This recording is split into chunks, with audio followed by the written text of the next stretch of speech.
Hello good morning, কেমন আছো তোমরা সবাই? চলে এসেছি নতুন আরও একটি ব্লগ নিয়ে। আজ হচ্ছে শ্রাবণ মাসের দ্বিতীয় সোমবার।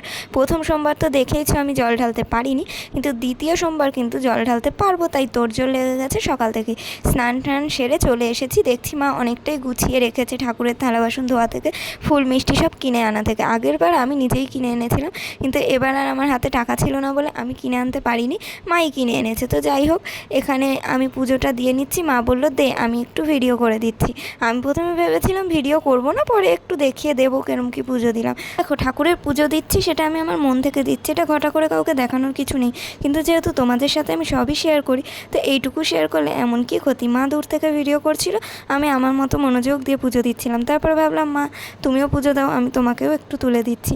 তো যাই হোক, ঘরের সবাই কিন্তু আমরা জল ঢালি, উপোস করে হোক বা না হোক। আমি যেমনি সকাল থেকে উপোস করে তারপরেই জলটা ঢালছি, উপোস করেই যে ঢালতে হবে তার কোনো মানে নেই। বাচ্চা বড় যে কেউ স্নানের পর একটুখানি ফুল দিল, একটু বেলপাতা দিল, তাতেই ঠাকুর খুশি হয়ে যায়। ঠাকুরের অত বেশি বেশি ডিমান্ড নেই, আমরা যেরকম ভাবি এই দিতে হবে সেই দিতে হবে।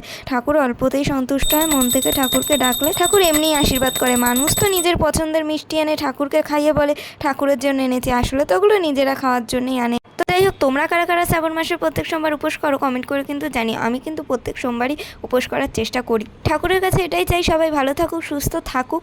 আজকের মতো টাটা।